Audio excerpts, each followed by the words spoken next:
Hello, adventurers. My name's Tyler. And I'm Richard. On today's episode, we're going over what's changed since we last covered Daggerheart. Welcome to True Strike.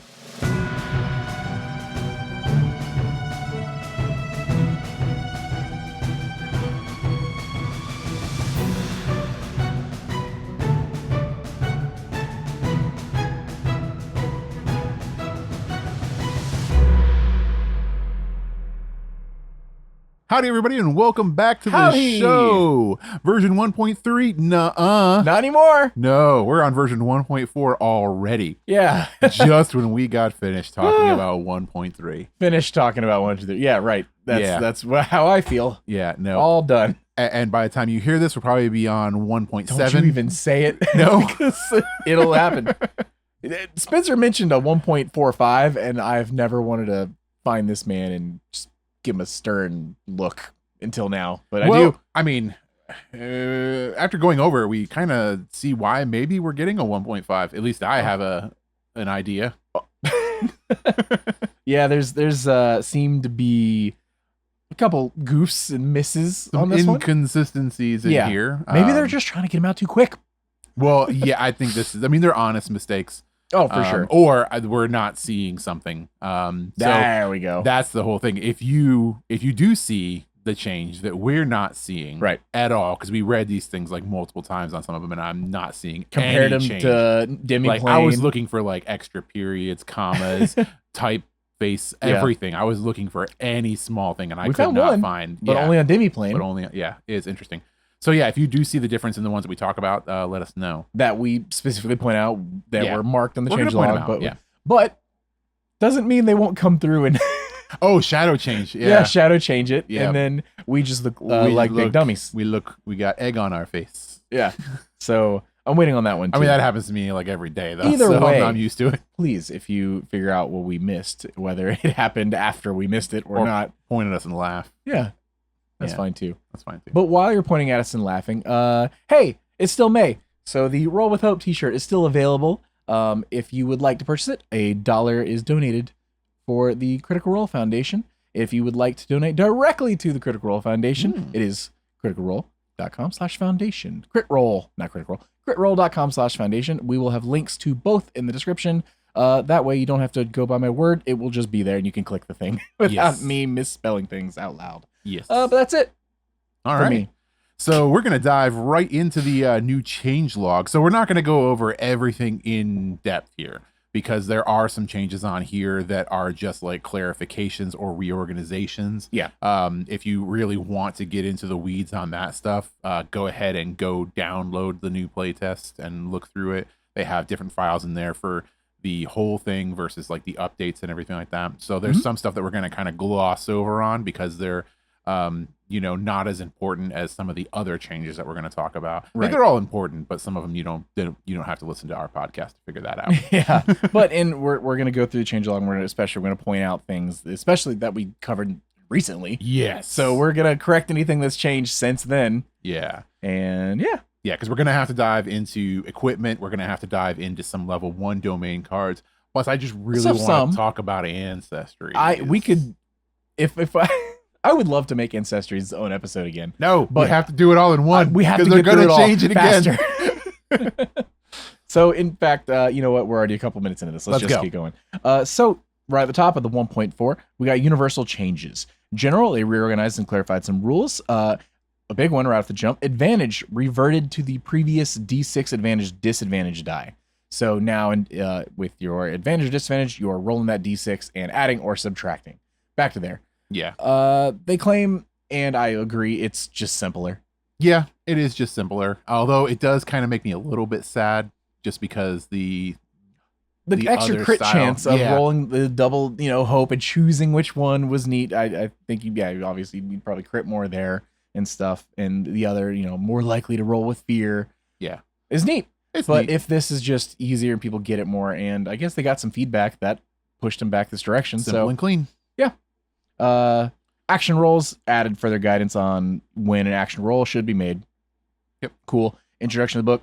They're adding just some clarified text over rulings over rules and flavoring your game. But bring us down to chapter 1. like Richard kind of hinted at earlier, we see some changes to ancestries. They have adjusted the flavor and mechanics. Ancestries now have 2 features. So there were some that already had 2 features. Now across the board, everything has 2 features. Everybody has 2 features. Yep. Yeah. And mixed ancestries will allow you to mix and match these features. This is why you want to talk about it so badly, isn't it? Yes. Yes. So we will get to that. Have you ever, I'm just going to say, Oh, have you ever wanted to play Super Mario Brothers, like a TTRPG? You can build the characters now in Daggerheart. that was the intention, I assume. Nintendo crossover. Oh, no, you can't say it. We're getting caught over. I hear the lawyers at the door. Minor threshold. I love this. Guardian now has a minor threshold of 3. Warrior and Seraph have minor thresholds of 2, and minor thresholds can be raised as a leveling up option. So you're not just starting at 1 and stuff. You're actually starting with some like meat on your bones. Bard has changed the rally feature. Druid has added guidance for beast form, modified beast form features and sheet. Guardian has modified background questions, increasing damage threshold and rebounds to evasion, and modified unstoppable. Quick one on that one. We'll get through some of these. Unstoppable now. Your unstoppable die no longer starts at the highest and ticks down. Now it starts at the lowest and ticks up. And also, that unstoppable die no longer modifies your armor. Yes. Yeah. So now before it was starting high and ticking down, your armor decreasing as you went. Now it ticks up, but instead of armor modifying, it's damage modifier. Mm-hmm. But you do still get a bonus to your armor. It's just set as your proficiency level. Yep.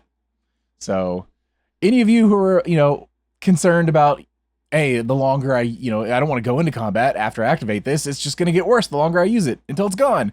Now it gets better the more you use it. Yeah. And that armor doesn't adjust at all. So your armor you don't have to worry about that either. And you just do more damage as it progresses. You are building up momentum as you swing.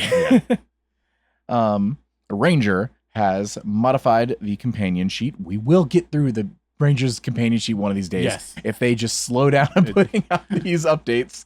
It's there somewhere. It's over there. The Rogue has rebalanced evasion. The Seraph has increased minor threshold, and the Warrior has modified attack of opportunity, increased minor threshold. We are going to get through all of these as part of our next episode. Yes. We will dive into all of them. In fact, we should probably just try to swing the companion sheet in there too. Yes, we will. Will we? Yes. Hey, you heard it here first. So next episode, we will deep dive into all these. Chapter 2, playing an adventure. Gold. Coins are now an optional role instead of just part of the standard denomination.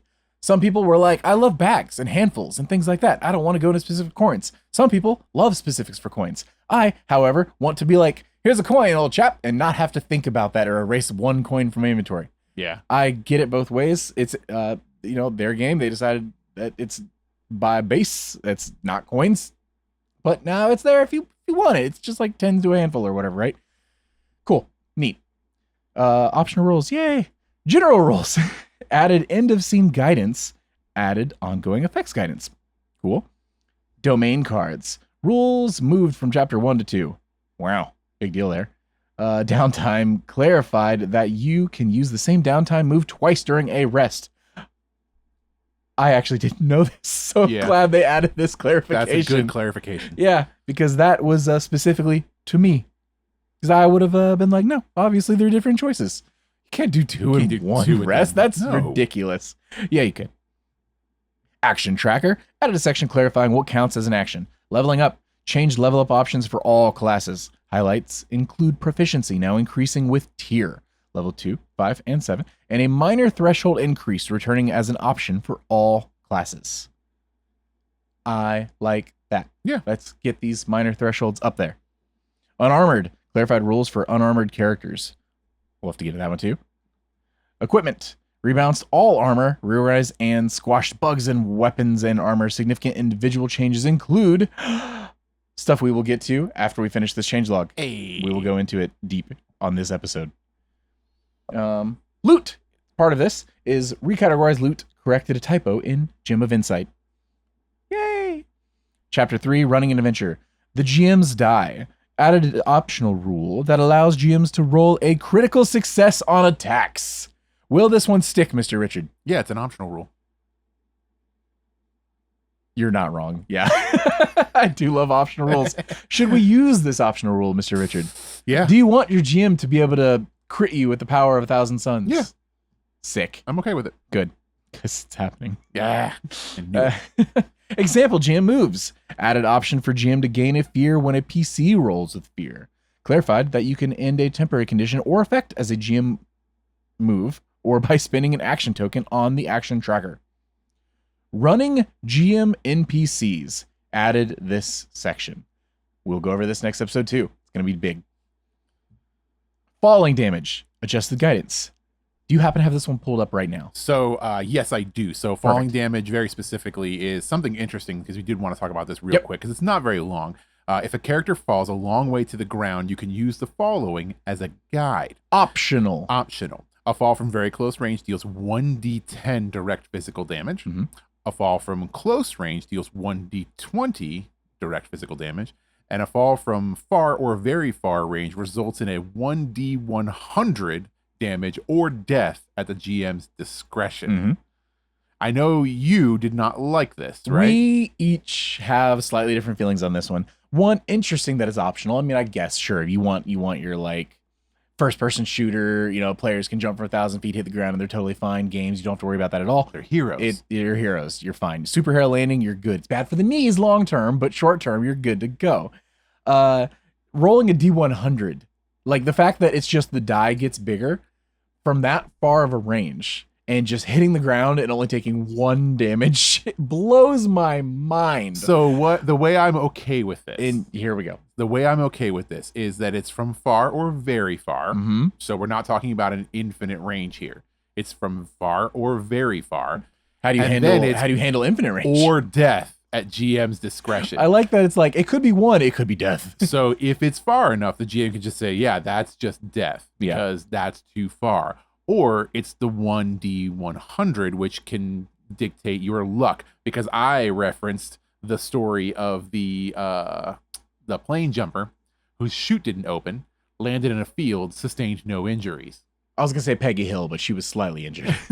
And then there was a real life situation where a woman jumped out of a building, fell 30 stories, landed on a car, survived with just barely scratches. So I think that the D100 signifies that luck factor. Either it's going to hurt because you're going to land on your face, or you get lucky enough to land in a stack of manure or hay, like that one game. Oh, yeah. And you're okay. That one company. Yeah. So that's where I'm okay with it. Because again, also optional. Yeah. I would have, if I had made the game, which I didn't, it would have been like a collection of 10d10s or something like that. One, I like rolling dice. And the sound of multiple dice hitting my dice box is just wonderful. 10d10 versus 1d100. You just don't like minimum the big round damage die. 10. You know what I mean? You're falling that far. You're facing that much stupid. Like, it's a minimum 10. That's all I'm saying. All right. You guys tell us what you think. They're going to agree with you because yours sounds more fun. Yeah, we'll see. I mean, I would agree with you if I wasn't so angry about it. Optional, though. Character death. Added guidance on TPKs. Interesting. Good. I did read that, and basically it's just like, it's not really, it's guidance as in like, hey, if you want to handle it, like if you think it's time for everybody to die, then kill them all. Or if the vibe isn't immaculate at the table, maybe don't kill everybody and maybe just have them wake up in a jail cell or something like that. So it's kind of like, use your gut as far as like how to interpret character death, as including large number of people. The most recent Critical Role 5e campaign actually has a moment where when your players are fighting underwater, right? This hurts close to home for us because we were TPK'd in this game and we never got to finish it. One of the options for the GM, our GM did not do this, is that you can wake up like tied to like a tree on the beach or whatever. Yeah. And that was just, like, that was built in. Yeah. And because they knew it was dangerous. Mm-hmm. We didn't get that luxury. we just drowned. Yeah. But I think I drowned like 3 times actually. They built that in. You can wake up tied to trees as many times as your GM allows it. Okay. Roll D100. Chapter 4, Adversaries and Environments. Tier 0 Adversaries adjusted all. Big thing. Oh, actually, they mentioned here. Okay, I'll get to it. Tier 1 Adversaries adjusted a bunch of people to 1.3. If you want to know, just come read this. I'm not going to read all these. Yeah, basically they just adjusted a bunch of adversaries. Yeah. Individually. So it's like a bunch of different, list of adversaries. The most important thing here, though, to me, is that you've got your adversaries tier 1 through 3. The note. Yes. Note, some adversaries are not available in this version as their mechanics are still being tweaked. Yeah. This was a big thing because in 1.2, there were a ton of adversaries, and they have not all been brought up to 1.4. And that's because there's a lot, and a lot has to change. Yeah. And it's hard to keep up. Yeah, Who would have guessed balanced too? So this is one of those things we're going to see as these tweaks level out. We'll see all the adversaries come back in. It's starting to get there a little bit now. There's definitely less changes in this one than there were the last one. And as we get closer and closer to their release, inevitably will happen, we'll start to see them pop back in, which is great. Excited for it. This is still a decent bit, but not enough, Richard. But we might complain. I didn't pay for it yet. Environments. Added new environments. Woo! Added guidance on using and scaling environments. Adjusted the abandoned grove, burial, bus. They adjusted some environments that are already there, but they added new ones. That's what's important. Yeah. So the ones that were missing from before are now in there. Well, there's more. And there's probably going to be presumably even more. So yeah. And they're all, of course, optional. You do not have to use them. They are great jumping off points. And I personally love it. And I thank them for it. Chapter 5 is here. It's all about creating your world. There's no information. No current changes. Chapter 6 is about customizing your game. There's no current changes. There's an appendix. Can you guess what it has? No current changes. God, I don't know. You got that first try. The big thing now is that there's all these changes to cards and stuff, right? We got changes to the ancestry cards, changes to 3 of the community cards. We got some subclass changes and some domain card changes. We haven't covered any of the domain cards except for the level 1, so we will go over what changed on those. But we are getting away from the changelog and diving into, what do you want to start with first? We'll start with the equipment first. There we go. Yeah. So our equipment here, we have a couple of changes. It wasn't the entire thing. So we're just going to be going over the ones that did change. Again, they did move some stuff around periods. So if you're trying to do a 1-to-1 with one equipment versus the other one, they have kind of rearranged some of these weapons. Yeah. So just keep that in mind. It might not be like a 1-to-1. The very first change on here is the short sword is no longer a short sword. But why? It's a broadsword now. That's it. But tell me why. So they just changed it. Why? I don't know. They wanted a broadsword here. So now instead of having a short sword and a long sword, you have a broadsword and a long sword. It's still an agility trait, still melee, still has the reliable, which is the +1 attack rolls with this weapon. It's still a D8. But Richard, what if I want to use a short sword? You're going to be able to use it, but not until later. Wow. We'll talk about that later. Foreboding. The next thing on the starting primary weapons is we have a new one, which is the spear. Which is really cool. Why hasn't spear been here the whole time? I don't know. I saw it and I'm like, they added spear. They added spear? Where's spear been? The fact that we didn't notice spear was gone is a tragedy. Spear wasn't there. We have a player in our game right now, home game, using a spear. In 5e, but didn't notice it wasn't here. Yeah. So yeah, we have a spear now. It is a trait finesse weapon. It's very close. It is a D8 +2 physical damage type and a 2-handed burden. So pretty much on track with what you would consider to be a spear. The major difference here is essentially it is the same as the halberd, except the halberd is a strength weapon. So this is the finesse counterpart. I'm so used to 5th edition allowing you to throw spears and stuff like that, right? You can, pretty much throw anything. And the fact that this is, base right here doesn't have a and for your throwing damage and stuff. I'm looking for the rest of the text. Yeah, looking for the rest of it on there. It's not there. Yep, not there. So yeah, that was it for the primary starting weapons. The other starting weapons, which are magics. You were upset the bows didn't change. Oh yeah, I did. That was one of the first things I did look at. Was I was like, changes. Did the bows change? Because I know we had this lengthy discussion about the short bow and the long bow effectively being the same thing. Yeah. They are still exactly the same as they were in the previous. And one big thing before we move on, a lot of commenters actually did point out and some really good points with damage dice coming down and stuff like that. Probably in response to damage thresholds also being lowered. Yeah. So that makes sense. Yeah. So yeah, the bows didn't get a change. Magic weapons, the starting primary magic weapons, none of those got changes. So everything there is exactly the way that it was. So nothing there. And then we get to the starting secondary weapons, and we start to see changes again. Ooh. The very first thing that we have here is the round shield. It was a +2 or +1 to your armor score. Now it's a +2 to your armor score. The tower shield was a +3 to your armor score, and the -2 to evasion. Now it's a +4 to your armor score. Love and, that. -2 to the evasion. So those the are good. most important part of all this, though. Oh, your short sword's back. No. What? That those aren't even listed in the updated on the updated sheet. Oh, that's right. Yeah. So the way that they listed it was kind of weird. we actually had to dig to see those actual adjustments because. So I was gonna say, this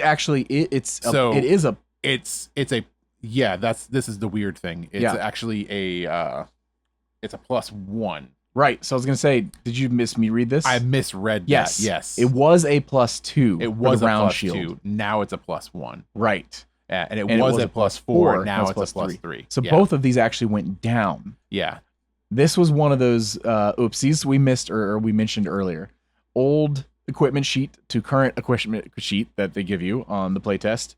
It has the exact same thing listed. Yeah, they didn't update the text. Though the changelog mentions that it's changed. Yeah, the changelog mentions that it's changed. We found it by going to Demiplane. Yeah. Yeah. And looking it up there where they did have the updated. So that may be one of those things that we get a 1.45 or something sooner than later to adjust, because I get this is playtest and everything else and the spelling errors and stuff, but if you're going to change something, change it. Yeah, we need to change it across. Yeah. Yeah. Like I said before, your short sword's also back now. Yes. So Saber is now gone. Didn't need it. Yeah, so the Saber is removed, and now it's the short sword. Sorry, so the Saber short fans. sword was put in here. Mm-hmm. That's it for the secondary weapons. Yep. So the next big change coming is armor. So we complained a lot about the armor. We talked about the armor at length in the last episode, and it is completely changed now. So instead of having leather armor as the first one, we now have gambeson armor here as your very first one, which is new. It has a flexible feature, which is a +1 to your evasion, which is really good. And it has a base armor of 2. So this is your new lowest level armor. Yep. And to then go to the next one, it is now leather armor. They have completely removed the breastplate armor, so that's gone. Leather armor is your secondary now. It has no feature. And its base score is a 4 now, which previously they had dropped it down to a 2. So they had kind of nerfed leather armor. It's gone back up now as your secondary. It's now worth 4 armor, but has no features. The third one now is chainmail. This one still has the heavy -1 to evasion, but it's now back up to a 6 base armor. Previously, they had dropped it all the way down to 4. So it went back up by 2. And then finally, we have full plate armor, which is still very heavy, -2 evasion, -1 agility. But they had recently nerfed that down to 5 armor, which felt bad. And now it's back up to 8. So 1 shy of what it was before, because it used to be 9. So it went 9, 5, 8. Right. So comparatively, it is now an 8. It was a 5. Leather armor is now a 4. It was a 2. So overall, armor got better. So I was gonna say, do you have a 1.4 character sheet like pulled up? Like, do we still have 6 armor slots? Oh, yeah, we can. Was that changed? Yep. Let me go over here to the. So while you're looking that up, I'm gonna read a comment from last week's videos, the mega video, from Andrew Thompson. Worth remembering, because this was a good point.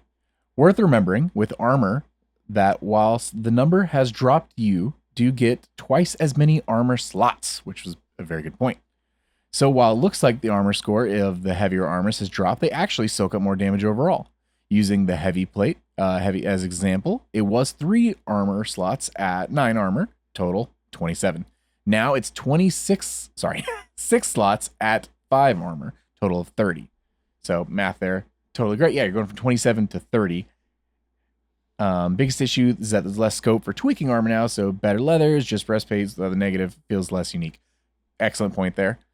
It is still 6 slots. Still 6 slots. My biggest thing for being disappointed last week is that even with more slots and, hey, if it's 5 and you can 6 of them, that's 30, it is more than 27.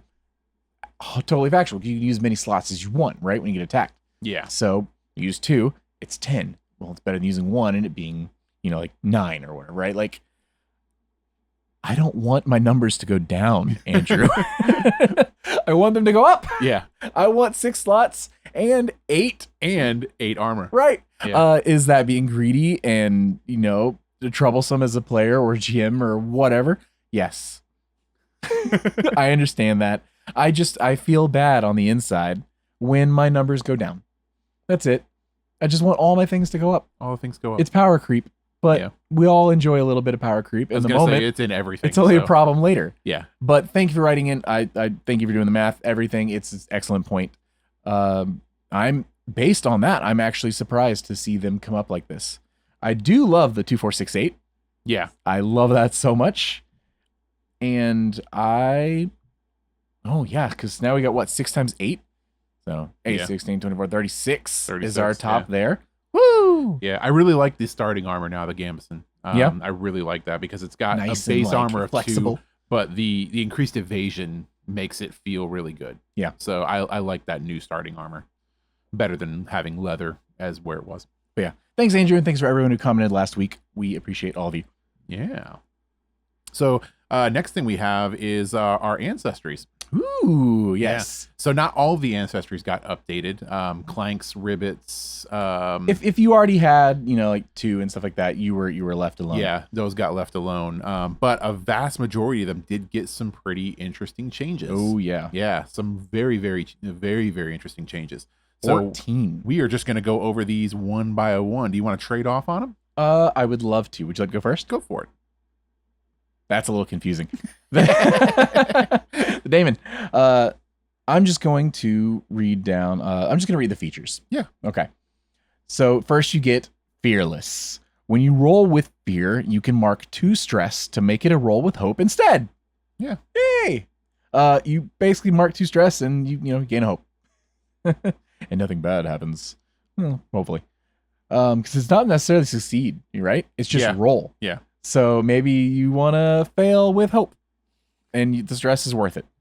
You also get Dread Visage. You have advantage on rolls to intimidate a hostile target. Correct. It's interesting, though, because what if you want to intimidate a non-hostile target? You just want to intimidate the barkeep. Does this work?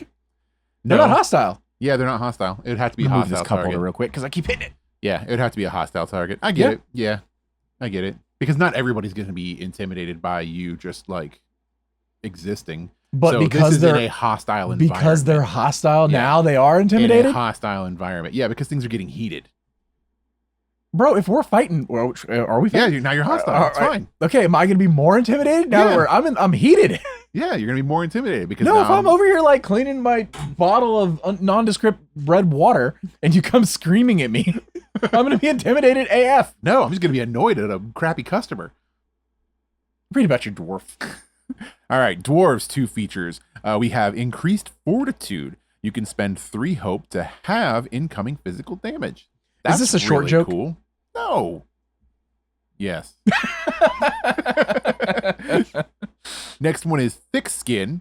Whenever you permanently increase your proficiency, also increase your minor threshold by the same amount. I dig this. That's really cool. So you're just becoming more resilient as you go. This is one of those, speaking of multi-classes, which we should take into account when we're going through these, right? Yeah. I don't think I want anything from the Damon. Dwarf. Whoo, those are both really good. Those are both really good, yeah. Thick skin, whenever you permanently increase your proficiency, also increase your minor. That is so good. Yeah. No, I would the changes to the thresholds and all that stuff. That's huge. I like it. That's fantastic. Raising that minor up and being able to just take no damage. Yeah. Woo! Taking that as like a seraph or something and just trying to really build up your minor where you just don't take anything. Yeah. Love it. Giant. Endurance is your first one, where you gain an additional hit point slot at character creation.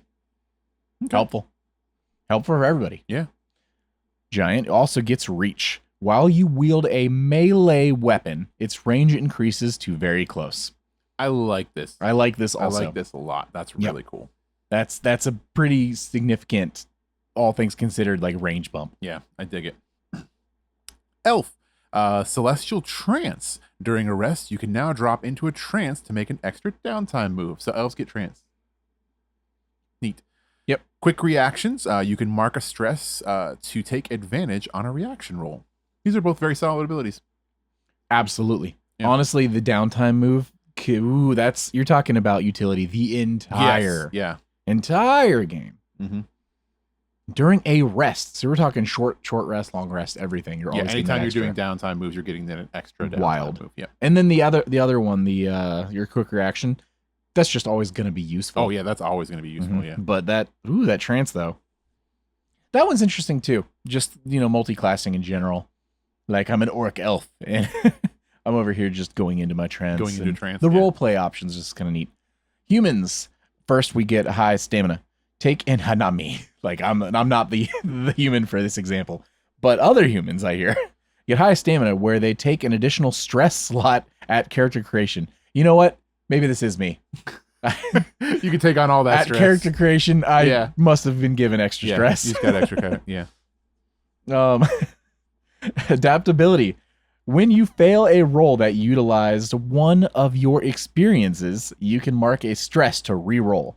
You must take the new result. You like this one, don't you? Yeah, I like that. They're both very solid. Well, I know anything that can like really dive into your experiences. Yes, yeah, you're using your experiences, and then this goes along with the high stamina, so you're getting the extra stress. Yeah. So you can spend extra stress to lean into your experiences and your roleplay. It's a good point. So yeah, they complement each other well. Yeah. Unless you're playing a class that really is going to be diving into stress and stuff, maybe like a druid or something, you might want that extra stress stop for that. But otherwise, human it's already set up. Yeah, right. They balance each other out. You might not want to multi-class that out. I like it a lot. Mm-hmm. Next we have Orc. The first is Sturdy. When you use armor, roll a number of d6 equal to the armor slots you should mark. For every result of 6 you don't mark an armor slot. So this is one they took away. They brought it back, and I was sad to see it go. Glad to see it back. I love the odds. Yeah, I love rolling that, getting that 6. And, I didn't spend anything. So love it. I'm happy it's back. Next thing we get is Tusks. After making a successful melee attack, you can mark a stress to also gore your target with your tusks, adding a 1d6 damage to the roll. Fun. Also just fun. Just fun. Yep, I like it. Oh, then you're like face all up in. Yeah, just face all up in there. The role play moments of this. Halfling. Halfling get youthful spirit. At the beginning of each session, give everyone in your party a hope. I love it. It's useful forever. Every game, you're all like, everybody's just happy that you're here. Do you gain your hope yourself? Are you everyone not, in your not party part of your party? Yeah, everyone in your party, including you. I could go either way. I'm making the ruling right now. Oh, little lucky, just a little lucky. Just a little lucky. When you roll a 1 on your hope die, you can re-roll it and must take the new result. Gosh, dang it! Our associate from work, he's back. He's back. He's gonna roll halflings forever. Ever halflings. It's never gonna end. We can't escape it. I don't know. There's some other ones that get a little bit later that he's gonna be excited about, but it's not the next one, which is Dracona. First ability is Elemental Breath. Choose an element of your breath, ice, fire, electricity, etc. Mm-hmm. You can use this breath against a target or a group of targets within very close range, treating as an instinct weapon that deals 1d8 magic damage using your proficiency. I love dragon so people. Straightforward dragon breath. Dragon breath. Good stuff. The next one is actually really cool, and that's Scales. Your natural scales act as protection, increasing your armor score by 1. This is going to be one of those really cool, like, multi-ancestry. Oh, yeah. Like a human with dragon scales. Yes, that's exactly. That's like, cool. You're going to be like, the 1 armor score is neat. I just want the theme. Yeah, like, I want the thematics and the role play of having the scales over half my body and stuff. Yep. Like, 100%. It's just cool. Now we got the Katari, also known as the Cat-Ari. You get your feline instincts, where when you make an agility roll, you can mark a stress to re-roll your hope die. You must take the new result. This is good. Mm-hmm. Also has retracting claws. You can make an agility roll with you can make an agility roll to scratch a target in melee range. On a success, they become vulnerable. That is Woo! insane. That's going to be cool. Really good. I just want to give, I'm thinking of all the races now. I can give Kitty Claws. Kitty Claws too? Yeah, that is a really good ability. I would take that over Feline Instinct any day. Oh, yeah. Any day. Vulnerability? Whew, that's good. Next thing we have is fairies. Arguably one of the largest changes here. This one was nuts when I read it. I had to read it a couple times. And that is first ability, wings. You can fly. You can fly. Full stop.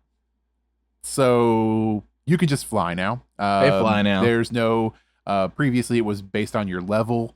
Before that, it was marking you would fly, and then if you got a roll of fear, you would fall. Yeah. No, none of that now. You just fly. Mm-hmm. You can just fly whenever you want to fly. You can fly. While flying, you mark a stress before an adversary's attack roll to increase your evasion by 2 against that attack. So flying is just a thing that happens, and when you're flying, you can use stress to raise your evasion. I kind of get it. They're like, look, you've got wings. Yeah. We're not going to let you not use them. We're only limiting you because of game mechanics. Yes. What if we just try? Because it's playtest. This is the time to do it. Yeah. What if we just let people playtest being able to fly? Yeah. Great. I like it. I think the taking a stress to do the +1, for the bonus to your evasion and stuff, right?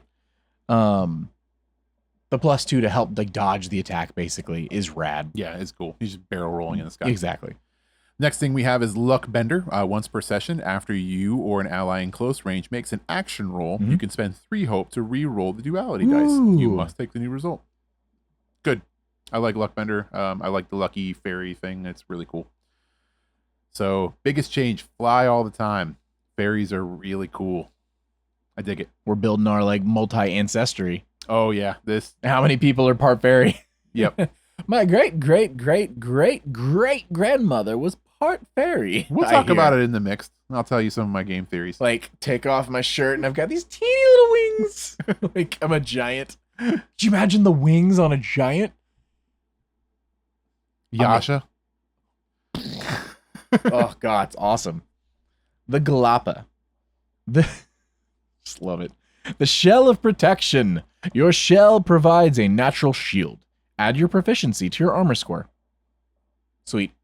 Cool. I like that it's not like you must be unarmored or anything like that. It's just, hey, you're wearing armor. You're just wearing also adding your proficiency to it. Yeah. Slow and steady.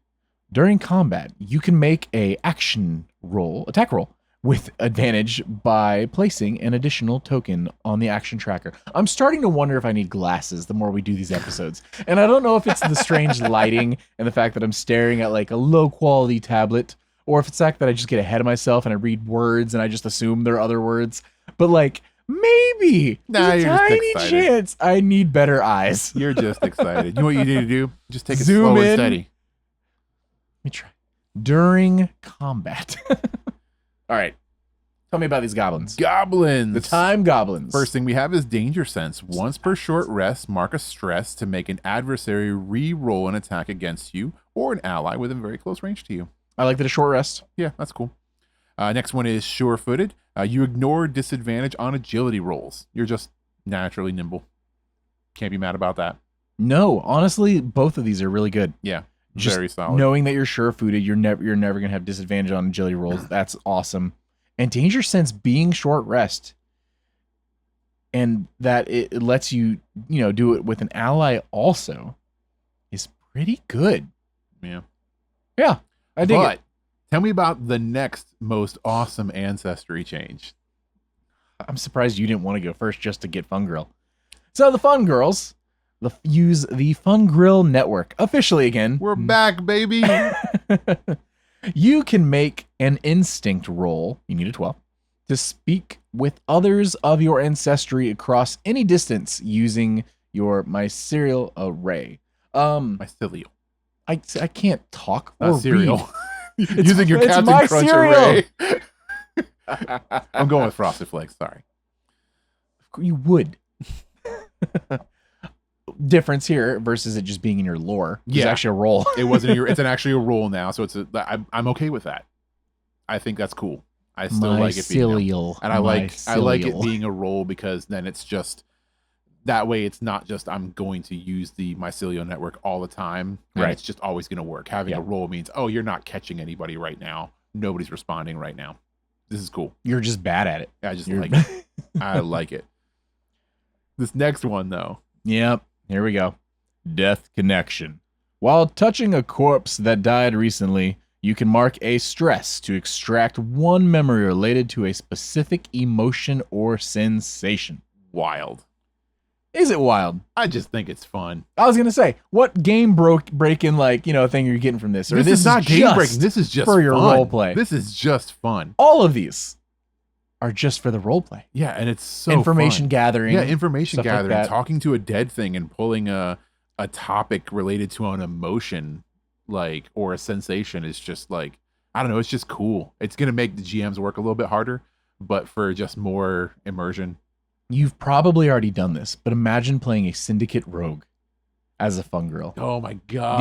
The amount of information gathering. If somebody hadn't already chosen these things for our Daggerheart game, I would be playing a Syndicate rogue fun girl. 100%. It's not too late. 100%. I can remove players and open up. You already made Rivet Bottom. I know, but this is just it's a shame what happened to Rivet Bottom off camera. Chef's kid. Yeah, he rusted. Made him rust in peace. He all rusted. He's all washed up. Just sitting with a can covered in rust. Yep. He went sober, as happened to Bender. Yeah. Last but not least, we have the Furbolgs. Their first ability is Natural Calm. Whenever you should mark a stress, roll a d6. On a 6, don't mark it at all. So the stress version of the orc ability, which is really cool. Love it. Then the last one is Charge. When you succeed on agility roll to move far or very far range into melee with one or more targets, mark a stress to deal 1d12 physical damage to all targets. That's cool. So basically you are a raging bull charging in. Yeah. Charging in and just hitting everybody. Yeah. So those were all the changes. Now, the big thing that we talked about before was the mixed. You know my favorite part of this? What? Is that on your second one, you get to roll a d6 when you would be marking a stress. Oh, yeah. So you can activate your charge. Yeah, you might not. You would mark a stress, roll a d6, and get a 6. Not. Don't mark the stress. Yeah, don't mark the stress. Still deal the 1d12. Yeah. Mm-hmm. Cool. Yeah, it's neat. Synergy. So, yeah, the mixed thing. Mm-hmm. This was so cool. So basically what they say here is that you can now mix ancestries. So what they say is you get with your GM, you pick one of the abilities from each ancestry to apply to your new ancestry. So you're making a half orc, so a human and an orc, or a human and a goblin mix or something like that. Human Dracona. A human Dracona, yeah. You can make up your own name for it too, they say. They also go a little bit further. So they say you can choose one of each, which obviously you're going to have to discuss with your GM whether or not the combinations are too powerful. Right. That way, if I'm sure weirdly it's going to happen. Yeah, you can do something like that. They also suggest that if you don't like the trait mix, you can come up with your own trait based on something input from your GM. So this could be easily done as in like saying something like, I, have fairy traits, but I don't have full wings. Like maybe I only have half wings. So now I don't take 1d100 on fall damage. I don't take anything. He would want that. So it's interesting that it allows you to do like all these mixes. And I think the most interesting part is now I can make a Koopa Paratroopa because you have a Galapa with wings, right? Yeah. Yeah. And if I go Seraph, I can have a mace that I can just throw repeatedly and it always comes back to me. So back to the Super Mario game, right? You want Bowser, you're a Galapa and a Dracona mix. So you can breathe fire. The Fun Grills, you got Toad. I was going to tell you know what I want, right? I want a Fun Grill halfling. I want to be a little lucky, right? Because I got lucky. And with I want to have my Fun Grill network, right? Here's how I see it. I fell, took a lot of falling damage, as one does. However, I was, as the fungus grew over my body, it reanimated me, brought me back. And I'm attached to this network this my serial network. And I get this pain in my head as I can hear their thoughts. I want to play this character. You know, I just thought of something that's actually kind of interesting too. Is What's up? the mixing of ancestries clanks?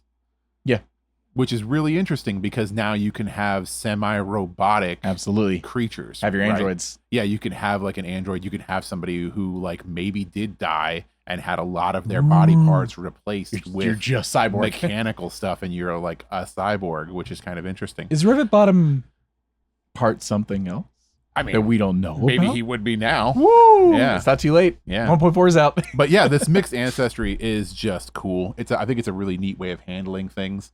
As far as like, again, taking things a step further to being able to really customize your character. If you don't just want to be a boring human, you want a human with a little bit of spice in the background. You know what I mean? So The spice melange. yeah. I've been reading a lot of Dune lately. And Gaib. as our work, our coworker pointed out, everybody's going to want to be a fairy now because flight. They fly now. Yeah. Or you just want to mix fairy and everything because you can fly. I don't think so. I think it's just kind of like a funny thing, but I don't think everybody's going to want to fly. It feels like, there's of course, the games have to be made. All the puzzles can be like, passed so easily and stuff, but no. flight was already there. Yeah. Right? Like a lot of people are intimidated by flight, especially when you bring out the battle maps and everything else. I'm going to run this game theater mind anyway, because they built it so well for doing so. Yeah. Do I have flight stands? Absolutely. Yeah. Do I have to worry about it 95% of the time? No, because it's all gonna be in our brains anyway. So it's fine. It's gonna be fine. I think that unless it's just, the feedback says no, and then and next update it'll say flying is gone. Yeah, no maybe one can they're fly. going to bring flying back. Wings gone. More restricted. They're not going to pull the wings off the fairies though. No flight. Yeah. No, there's gonna be no. If you roll with hope, no fly. No flying. So next up on the list, we have changes to 3 of the communities. Yes. So the very first one is Wanderborn. This one we expressed confusion about at the last one because it was just kind of weird. Since you have, I know we went through this and you've got the physical notes written for what's changed. Do you want me to go over the 1.4 version that you tell me what's changed, or do you want to go the other way around? I guess it doesn't really matter. I mean, we can just kind of go over each one, okay. Because we know what it was previously. Right. So Wanderborn previously was the basically you changed communities every single game. It's a roulette. Yeah, it was a roulette, a randomly drawn community. Not each long rest or anything like that. Yeah. Each session. So which Richard's version of this was... We explained it very oddly as in like, okay, I am a highborn. We're in like a noble dinner setting and we're in the middle of dinner and the session is over at that point. And then the next time we roll back around, I'm no longer a Wanderborn, like highborn. Or highborn. I'm re-rolling everything and now I'm a Seaborn. Yeah. And now I don't know which fork I'm supposed to use at dinner. Whereas before I knew all this stuff. And then they also had to change some other communities because starting stuff wouldn't apply to you every single time, right? So like if you started with extra money, would you just, when you wake up, you're like, I'm feeling awfully rich today, and you pull out a bag of coins? Well, it's not even waking up necessarily. You just reach in your pocket. Oh, yeah, just reach into your pocket. Yeah, because it's a whole new session. Yeah. It was just kind of weird, and it seemed like they were like just getting away from what it was before. They didn't have any ideas. And they took away Nomadic Pack, which is back. Hey! So now we're back to the Nomadic Pack. Yep. Which is add a Nomadic Pack to your inventory once per session. You can spend a hope to reach into this pack and pull out a common item that is useful to the situation. Work with your GM to figure out what this item is. Yep. I'm Mary happy. Poppins, y'all. I'm happy this is back because I think that when people looked at this and they didn't like it, they were thinking about it too specifically. And now it's like, I think you're thinking about it too harshly. It's not like saying that you're going to pull out like the key to the chest that's necessary right there in front of you. I bet you roll for that. Necessarily. This is more like just general common It's a use common things. item. Yeah, a common item that might be useful in a situation. It doesn't have to be anything crazy. I think it's just fun and thematic. Yeah.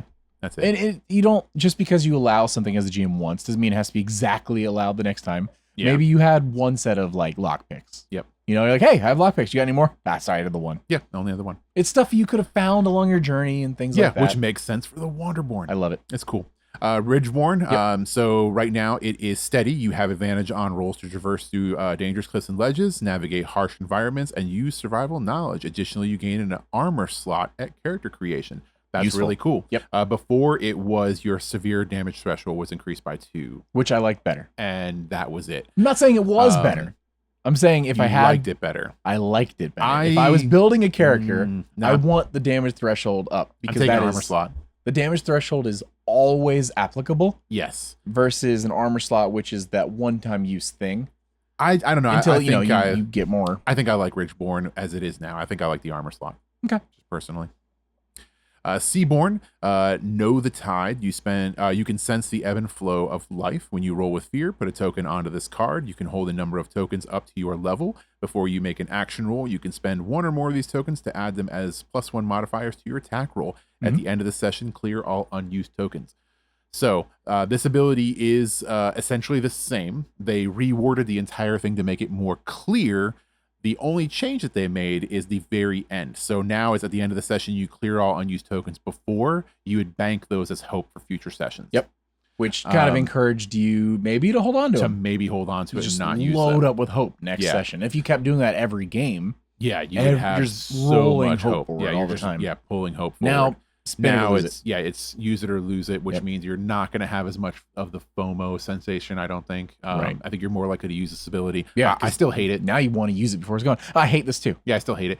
Is it actually a decent ability? Oh, it's a fine ability. Yeah, it's a fine ability. I hate that it's Seaborn because they're struggling with trying to find something that relates to the sea. Just lean into it. And none of this relates to the sea. No, right. Like we mentioned this earlier. Like, okay, just if you're at a port town or a port city or an island or anything like that, you can always find like someone to sell to or a place to stay or like all. Or if you're traveling any bodies of water or something like that, you always know which way north is to go. You know something about that. Like, yeah, just something. Hold your breath. Yeah, hold your breath. Stronger swimming. Double swimming speed. Yeah. You can. There's so many weird things that you can do. You know that would the name of helpful. the boat parts. Like, yeah, what the port is versus the star poop something. Yeah. Like, I don't know. Like I said, it's not a bad ability. It really isn't a bad ability. It just doesn't feel Seaborn. Starboard poop. And I think they're struggling with trying to find theming for Seaborn, and I don't think they're there yet. I don't understand why they're struggling with finding theming for Seaborn. It seems like they're just avoiding finding theming with Seaborn. Because I think there's probably arguments to be made that all the things that we've said are just too powerful or not interesting enough, because if you don't have then don't be Seaborn. A sea theme campaign, then it doesn't affect you. It doesn't help you. Then you won't be Seaborn. So then don't be Seaborn. There's tons of options. Be a Seaborn. Be the fish out of water. Lean into it. Yeah. So they'll figure it out. Will they? Or they won't. This one makes me upset. All right. Next thing we have is changes to some of the subclasses. Yes. Yeah. Yep. So first up, we have Stalwart, which is the Guardian subclass. It is now, when you take this foundation, increase all your damage thresholds by 1. When you take physical damage, you can mark a stress instead of an armor slot to reduce the damage by your armor score. The only change here was they decreased that damage threshold. It used to be 2. So they made it 1 now instead of 1. 2. Yep. Which we'll get to. I actually don't have too much of an issue with. Should we just, I don't know if it's a pain in the butt to do it this way. No, we can go down the list. We can go to the next one, because Stalwart did get a change, supposedly, on the second one. For the second one. So Stalwart number 2, which is the specialization. Right. When you take the specialization, raise all your damage thresholds by 2. When an ally within very close range takes damage, you can mark an armor slot to reduce this damage by your armor score. There is no change to this. As far as we can tell, there's no adjustment. There's no adjustment here. We couldn't find one. Yeah. So that appears to have changed nothing. Right. And then you move to Stalwart Mastery, which is when you take this mastery, raise all your damage thresholds by 3. When an ally in close range has 2 hit points or fewer and takes damage, you can immediately mark a stress point to sprint to their side and take the damage instead. This is up from 2. Right. So now the damage threshold is 1, 2, 3. Yes. Instead of 2, 2, 2. Yeah. It is 1, 2, 3. It's 1, You're 2, effectively getting the same amount of increase throughout your leveling journey, but it is not. It feels more rewarding to stick with it now. Rewarding to stick with it. Yeah. And especially once you get that mastery and that big bump up +3. Yeah. Pretty rad. But like I said, the most important thing to take away from this is the specialty does not appear to have changed at all, and I don't know why they included it in here. Yes, if any of you realize or see what the specialization what changed with the stalwart specialization, please let us know. What? Okay, yeah, so we don't Maybe know. it'll be one of those shadow changes and we'll look silly, but maybe we just totally actually missed it. Maybe we did. Yeah, I don't know. Winged Sentinel is the next one for the Seraph. This one had to change because of flying, because Foundation and flying has changed.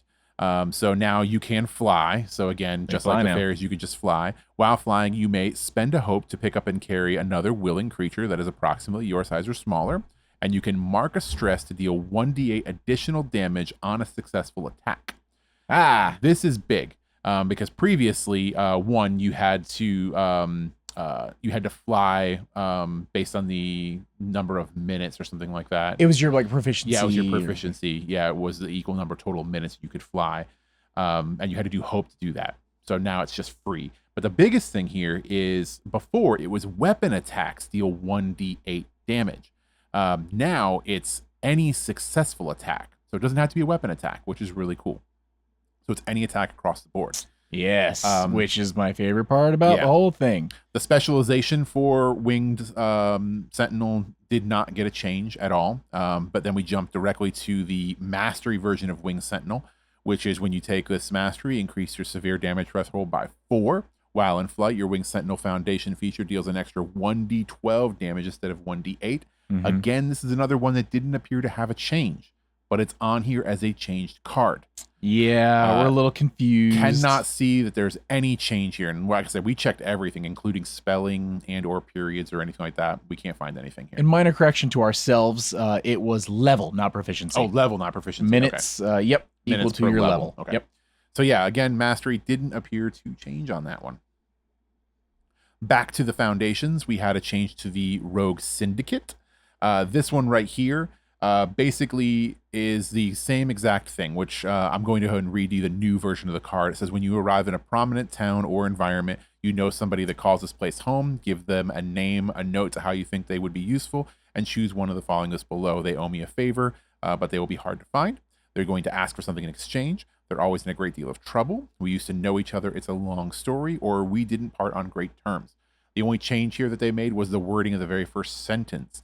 Previously, it was from a town or basically it was a large populated town or a large city. Right. And now it's saying a prominent town or environment. Right. So you don't necessarily have to be in a heavily populated city or doesn't town. have to be a city environment like city. Tall buildings or whatever. And prominent doesn't necessarily mean heavily populated. Exactly. Prominent could just be like a very important location. This is the Druid village in the mountains. Yes. Like, cool. So this just gives you a little bit more ability for Syndicate. Yes. So it's not as specific, so it allows you to use it in more situations. Yep. Awesome. Which I think was probably their intent from the get-go. Yep.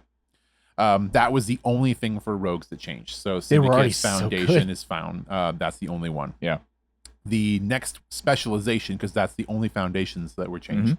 Now we're on to specializations. They changed Primal Origin. For one, they put it on the right card this time. Hey! Because it was a mixed up card before. But now it is you enhance your magical practices of others with your essence. When you help an ally with a spellcast roll, the advantage die you roll is a D8 instead of a D6. After you help them make their spellcast roll, once per long rest, you can swap the values of their duality dice. This is just a very large change from the original Primal Origin, which was you spend a hope to roll a D20 as your advantage die. So now it's got a little bit more usage, and it's just a little bit more detailed. And it was you were already spending a hope to help. You were already spending an additional hope. Now you're rolling a D20. Yeah. And just whole entirely different thing. Yeah. And like I said, they fixed the card, which is also very important. There we go. Yeah. Which, man, the art on these cards is so cool. Yeah. I can't wait for the final. I want to see the final version. Final version without and expanded arts. The expanded arts and no watermarks all over everything. Yeah. Man, I can't wait. Then we're on to Mastery. So we've already covered the Stalwart and the Winged Sentinel because those had their changes or not changes. And then Bard Mastery got a change. So Wordsmith Mastery, your rally die distribute increases to a D10. So your rally die goes up. In addition, whenever you help an ally, you narrate the moment as if you're writing a tale of their heroism in a memoir. Your advantage die to them is a D10. So this right here, the narration help was 2 hope die, but now it's an advantage die D10. So that's it. So those are the only changes to the subclasses. The next and last thing that we have for this evening is the domain cards. So we had 6 domain card changes. Level 1 specifically, only. Because those are the only ones we've covered here on the podcast. There were more domain cards that changed in here. Everything from like level 3s to even higher 6s and 2s and 4s, 7s and 9s. There was a lot changed specifically in Bone. Bone had the most changes, I think. But we told you we would correct anything that we talked about last week. Yes. We're going to have to, and somebody mentioned in one of our comments too, we should probably wait. And you'll want to look that up and tell me who it was. Yeah. Wait until we basically have more updates before we start covering the higher ones, because we are going to see more changes and we don't want to end up in the same boat. William Walton, we agree. Yes, William. We agree. While I do want to cover them, I would love desperately. To cover them. Yeah. By the time we finish reading them, they'll have updated it. They'll have updated them. So maybe if they slow to cadence or what, either way. We'll get to one day, but today's not that day. Okay. So the very first change we had was to I See It Coming, which is a level 1 domain bone card. This was 1 stress to pull out of the vault. It is now when you are targeted by an attack coming from a melee range, from beyond melee range, mark a stress to roll a d4 and increase your evasion against its attack value. So before, it specifically said a ranged attack. Yes. So now it just says an attack coming from beyond melee range. Yeah. Beyond 5 feet. Beyond basically. 5 feet, essentially. Yeah. So this is cool because it will extend into like reach type scenarios. So if you're getting attacked by a giant. Yes. And they got that 10 foot. Yeah. This could be This beneficial. could apply. Also, it was a D6. Now it's a D4. Right. So other than that, I like it. I think it's a really good change in wording specifically that makes this a very, still a nice ability. I guess. I like it. I know. I just like the wording of ranged attack. Yeah. Melee attack, ranged attack. Beyond melee range. An attack beyond is just a little sloppy. It's a little bit sloppy, but I think it works because of the fact that it allows you to apply. Everybody to more knows what it means. It covers more things. I just preferred the other wording. Next thing we have in here is inspirational words. This one was a spell, is now an ability. Everything else on it has changed the same, but we'll go ahead and read it to you anyway. You can imbue your speech with enhancing power. At the beginning of a session, place a number of tokens on this card equal to your presence score. When you recite your words, spend a token and choose an option from the list below to grant to an ally you're speaking to. If the action tracker is active, place a token on it. At the end of a session, clear all tokens. You can do this to clear a stress, heal a hit point, or gain a hope. You're going to want to burn these anyway, yeah. Yeah, we liked this as it was. It's just now an ability instead of a spell. I feel this is just almost the same ability. About it. I mean, it makes more sense as an ability, honestly. Sure. Because it's just how you talk. Yeah. So you're not casting a spell. It's just, this is how I am. This is how I speak. This is what this is for. And they're just fine-tuning the game. Yep. In Rapture. Still like it.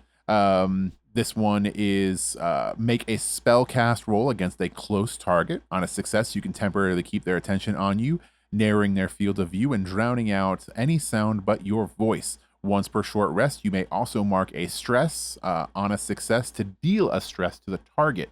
This is down from 2 stress. Mm-hmm. So it was mark a stress to deal 2 stress. Which I love. Which was really good. Now it's probably 1 for 1. Too good. Probably too good. Yeah. So it's just 1 for 1 now. Question, just so something we don't have to keep bringing up. Did any, I know when we were looking through the level 1s, did any of them have their stress cost to pull it out of the vault change? No, none of that changed. So. Okay. Yeah, that all stayed the same. Cool. The next thing we have is Vicious Entangle. This one right here is another one of those that we can't find a change for. So as much as we looked at it, it's all the same, which is make a spell cast roll against the target within far range. On a success, roots and vines reach out from the ground and temporarily restrain them, dealing 1d8 physical damage. On a success, you may also spend a hope to temporarily restrain an enemies very close to your target. This one we think we know why this is on the change list, because there is still a spelling error in here. So the second thing in here, it instead of saying on a success like I read, it actually says won a success. Yes. Which when we were reading the level 1 domain cards, we got caught on that because you actually said won a success. I'm just going to read what it says. Yeah, you read what it said. And then we were like, won a success. So we think it's supposed to have changed because in Demiplane, you looked it up and it is correct. It's corrected there. Yep. So I think that they meant to have this included on here. They just did it wrong again. Because they were going to fix that spelling error. Yeah. And then they just didn't copy paste it. I want to know what the relationship is between these materials and Demiplane. Yeah. Because, one, it's super impressive they're getting these out so quickly.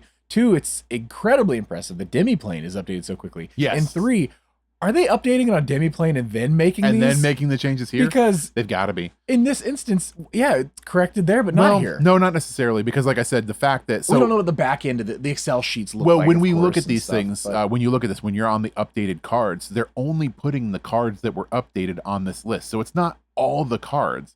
So somebody physically copy-pasted this card over here to show you this is the new version of the card, and it wasn't the new version of the card. Give me a moment. I will pull up all cards. So I'm BRB. It's kind of interesting. Yeah. But like I said, we think that that's why it's supposed to be on here, because it was a spelling error, and it just didn't happen. So all cards. Won a success. Yeah, won a success. That's what I'm saying. They just copied it over. Next ability we have here is Gifted Tracker.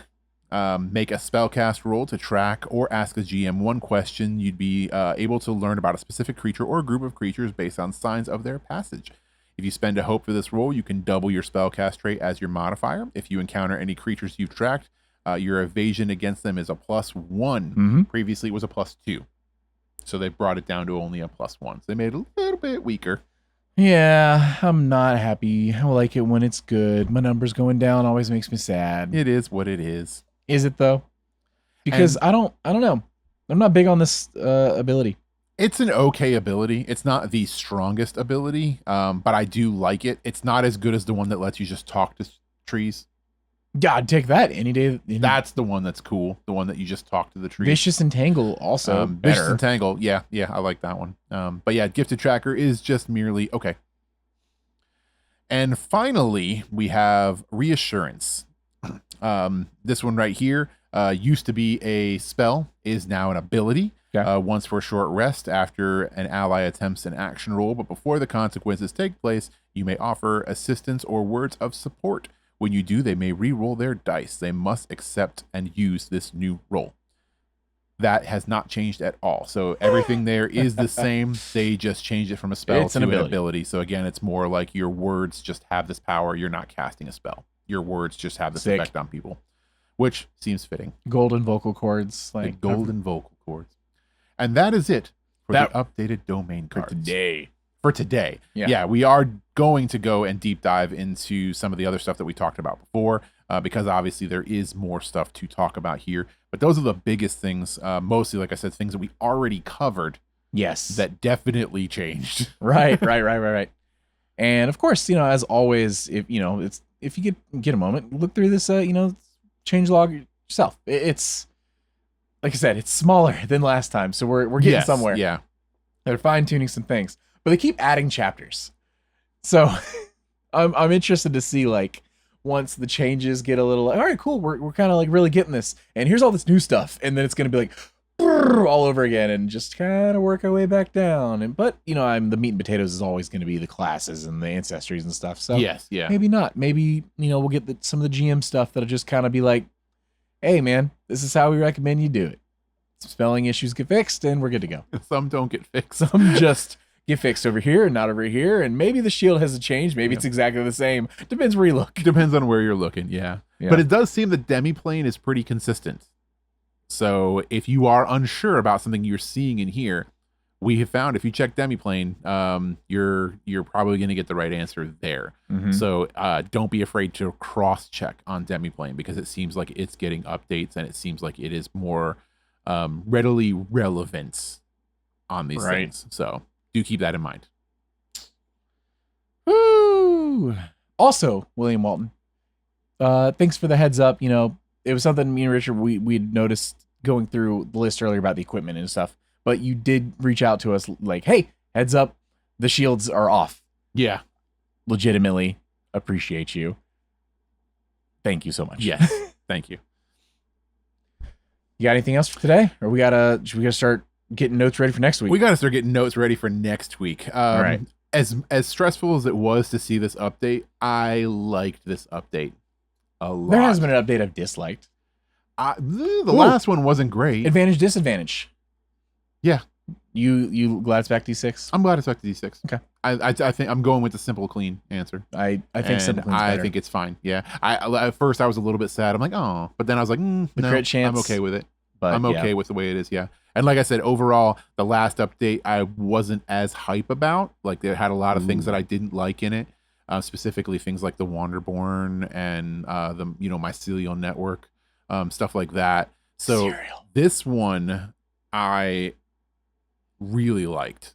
Like, this update hit harder for me than the last one. Like, this one I liked. The last one wasn't super hype about. How it should be. Every update we get a little closer. I like where we're getting with this one. Yeah. This is closer to what I want to see.